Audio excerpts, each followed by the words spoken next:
Selamat datang di Akademi Kesehatan Mental, tempat belajar sehat mental yang sustainable dan komprehensif. Oke, bersama dengan saya Denny dan Saya Ali. kita akan membahas tentang sesuatu yang sensitif nih akhir-akhir ini yang beredar di sosial media, yaitu tentang gender. Walaupun mungkin aku yakin dan percaya mungkin beberapa orang nanti ketika nonton ini pasti akan mengkritik bahwa loh, bahas gender kok yang bahas sama-sama laki-laki ya. Ya, kita akan coba memposisikan diri sebagai orang yang netral ya. Yes, benar. Senetral mungkin. Senetral mungkin. Ya, kita akan belajar bareng-bareng ya. Nanti kalau misalkan teman-teman ada insight tertentu boleh untuk ketik di kolom komentar supaya kita bisa diskusi ya, bukan dihujat-hujat. Nah, kita udah capek dengan hujatan-hujatan sosial media yang kayak gitu ya. Bener, toxic dia. Iya, apalagi sekarang mulai beredar nih bad influencer itu menyuarakan black campaign tentang gender ini yang memicu konflik. Misandris atau misoginis ya, Mas ya. Konfliknya itu kayak nggak pernah selesai. Makanya kita coba deh gali bagaimana POV-nya Mas Ali tentang hal ini ya. Nah, menurut Mas Ali gimana sih tentang gender ini? Atau mungkin kita akan lebih spesifik membahas gender equity kali ya, kayak gitu. Gimana pandangannya Mas Ali? Oke, jadi ini aku tuh kemarin belajar di mata kuliah S2 aku, Mas. Tentang kesejahteraan keluarga. Nah, itu tuh di sana juga ada pembahasan tentang ini, gender dan juga peran dalam rumah tangga itu tuh ada. Gitu. Terus ngobrolin soal feminis itu juga ada. Gitu. Kita dibahas juga di sana. Iya, benar. Dan itu benar-benar aku yang ambil bagian presentasi itu gitu. Jadi kayak, aduh, ngulik-ngulik soal itu tuh kayak seru-seru gimana gitu kan. Oke. Menarik. Nah, mungkin menurut Mas Ali tentang gender equity tadi ya, itu tuh apakah kayak aplikasinya, realisasinya di sehari-hari itu kayak kesetaraan gender gitu nggak sih? Iya. Jadi sebenarnya narasi-narasi yang digaungkan gitu sama teman-teman feminis gitu kan ya, itu tuh pada awalnya itu tuh bagus ya teman-teman ya. Jadi mereka ingin dulu awalnya adalah sebatas ingin bersuara kayak gitu, Mas. Wanita yang ingin bersuara kayak gitu. Bener, kayak gitu kan. Pengen punya hak yang sama kayak gitu. Cuman seiring berkembangnya tahun demi tahun gitu, Mas ya. Itu tuh ada teori-teori tentang feminis itu, ada teori-teorinya teman-teman. Jadi perjalanan tentang teorinya itu berevolusi kayak gitu, Mas. Saya pada akhirnya kalau nggak salah ya, itu tuh tentang feminisme itu terbagi jadi 12 kalau nggak 13. Bener. Jadi feminis itu nggak cuma satu aja gitu, tapi sangat bermacam-macam. Kayak gitu. Nah, di situ mereka ngebawa namanya kepentingan-kepentingan tersendiri. Jadi berarti setiap bisa dibilang aliran atau apa nih? Iya, bisa dibilang kayak kelompok. Kelompok ya. Kelompok komunitas mereka itu mengangkat isu masing-masing berarti ya. Benar. Dengan alih-alih kesetaraan kayak gitu. Contohnya apa tuh, Mas? Jadi itu kalau nggak salah aku ada bagian yang namanya kesetaraan atau feminis untuk mengajukan tentang kayak gimana individu itu tetap bisa berperan seperti membawakan sebuah budaya kayak gitu. Nah, itu aku lupa namanya apa gitu kan ya. Itu juga ada gitu, Mas. Terus ada juga yang ekstrim gitu, feminis ekstrim juga, Mas. Itu yang dibawakan adalah mungkin sebenarnya nggak hanya tentang kesetaraan aja gitu, tapi agak-agak ke pinggir jurang kayak gitu loh. Barangkali nggak cuma cari soal kesetaraan aja, tapi bisa kayak menyerang gender yang lain kayak gitu. Kalau misalnya yang bagian feminis ekstrim itu kayak itu. Dan itu sebenarnya baru 2 yang aku sebutin ya teman-teman ya. Nah, sisanya itu teman-teman bisa cari lagi. Itu banyak banget kayak itu, dan mereka ngebawa narasi di mana oh ya mereka tuh punya hak yang sama kok dengan para laki-laki kayak gitu. Oke. Tadi ngomongin yang feminis ekstrim kayak itu kayaknya agak menarik ini. Wah itu iya mas, benar-benar. Nah, sesuatu yang di pinggir jurang itu apakah dan juga mungkin tadi sifatnya menyerang gitu ya, menyerang gender sebelah kayak gitu, menyerang gender sebelah. Apakah dalam realitanya itu menyerang gender sebelah ini memunculkan dalam apa yang kita temui saat ini nih kayak seolah-olah kayak ada semacam perang gender kayak gitu, itu apakah awal mulanya dari situ juga? Oh, bisa dibilang iya mas, kayak gitu ya. Karena bisa jadi itu kayak sebuah kayak oh ya ternyata ada gerakannya kayak gitu, yang masuk di antara berbagai feminis itu kayak gitu, berbagai kelompok feminis itu kayak gitu. Dan kayaknya itu yang paling populer gitu, karena memang yang paling banyak digaungkan adalah itu gitu ya mas. Apalagi zaman sekarang war gender kan, nah itu sangat-sangat apa ya,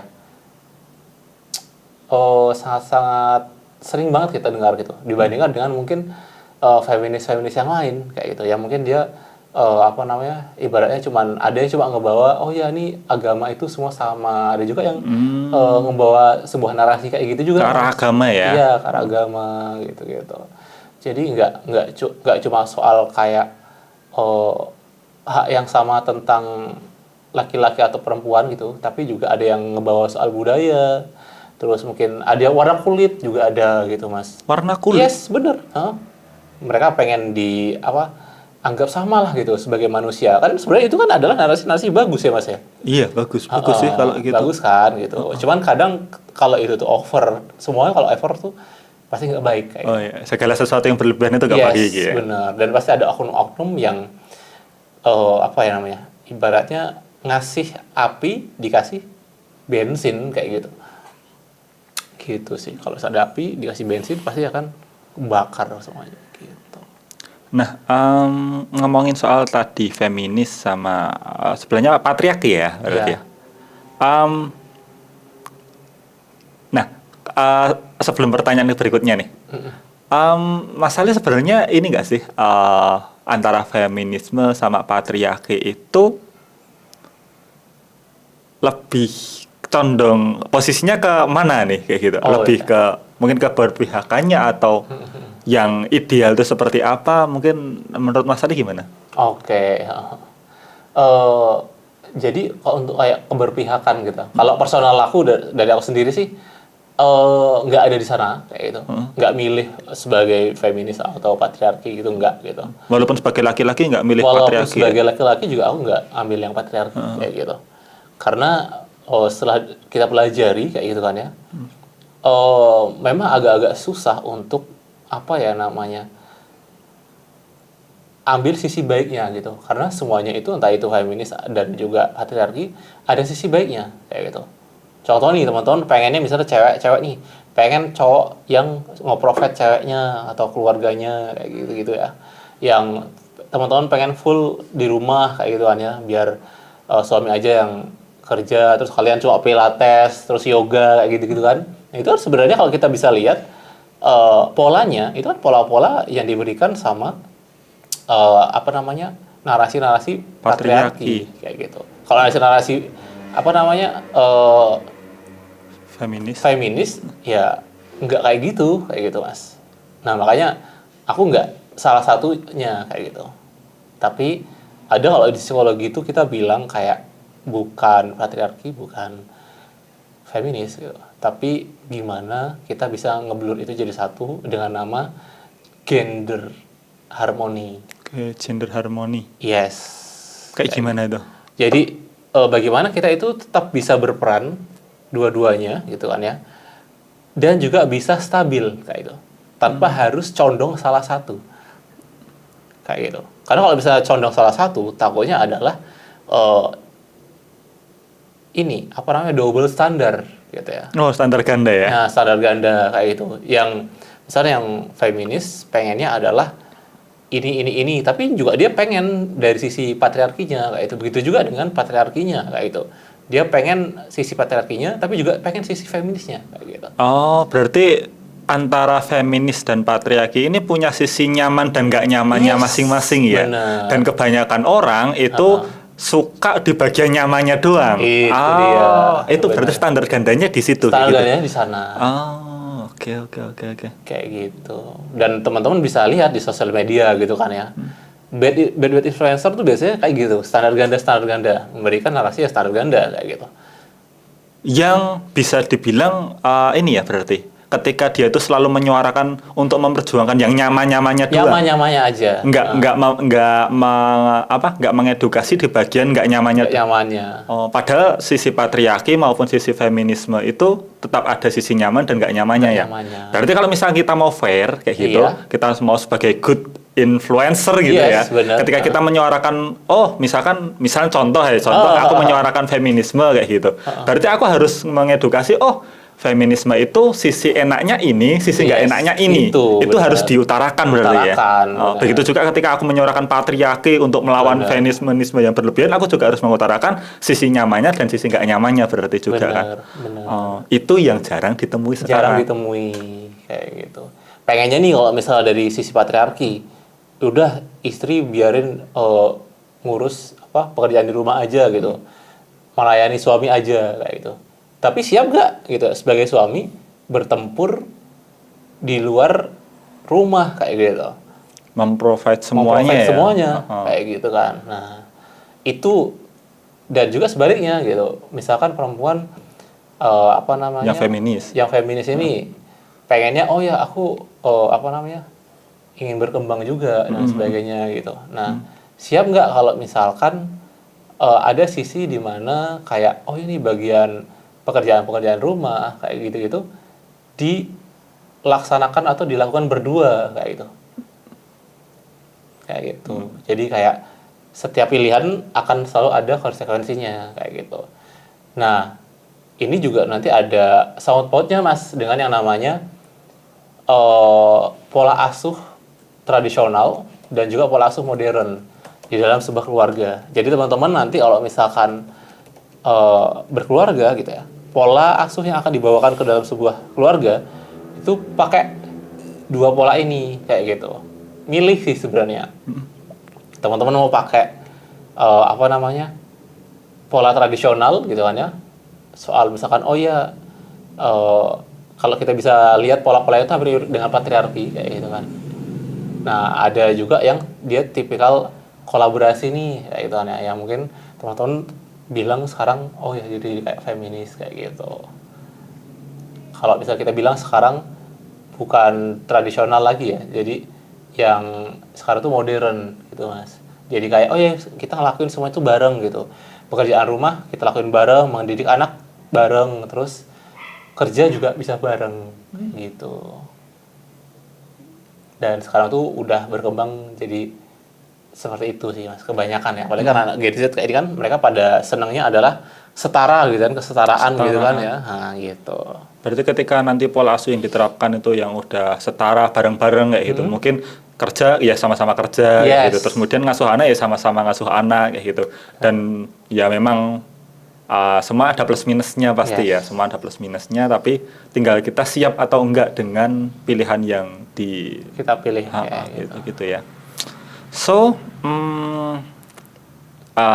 berarti antara patriarki dan feminisme ini ketika dalam tanda kutip kayak war gender kayak gitu, ya mereka mungkin memperjuangkan apa yang mereka pengen dapatkan gitu.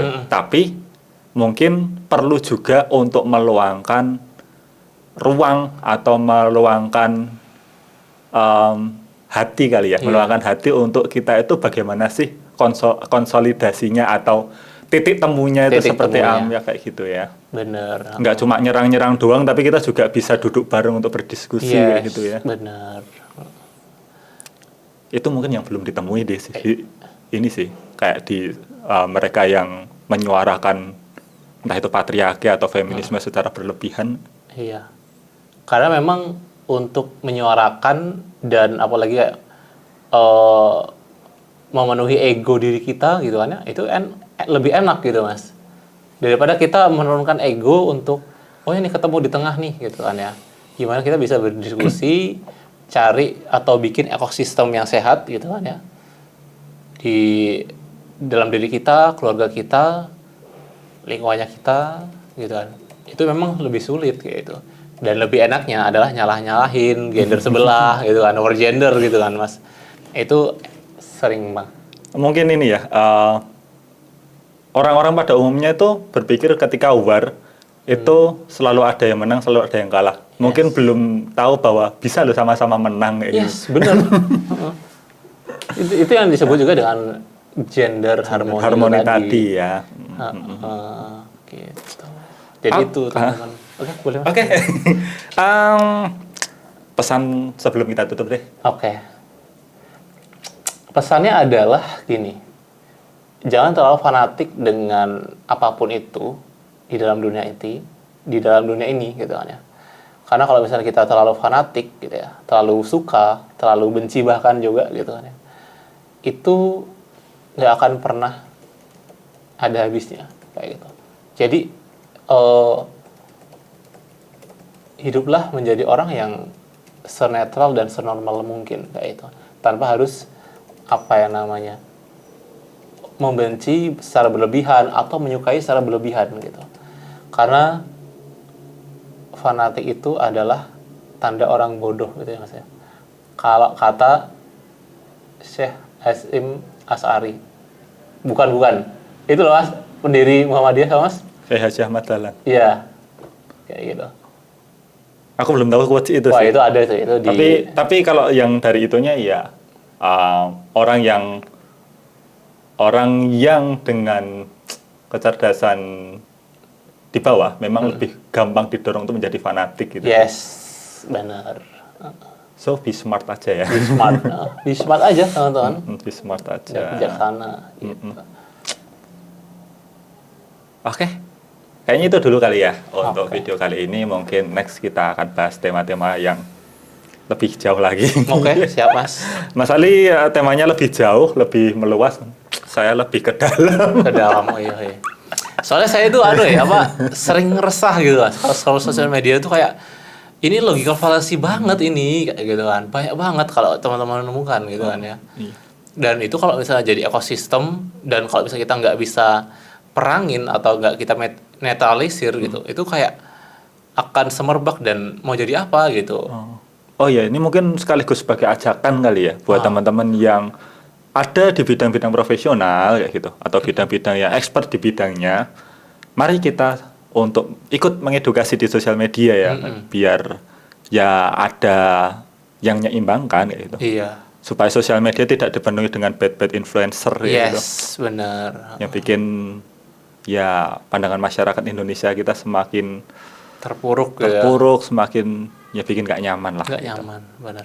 Oke, gitu dulu untuk kali ini. Thank you Mas Ali dan thank you teman-teman yang sudah nonton video kali ini. See you on the next video. Sampai ketemu di video selanjutnya guys.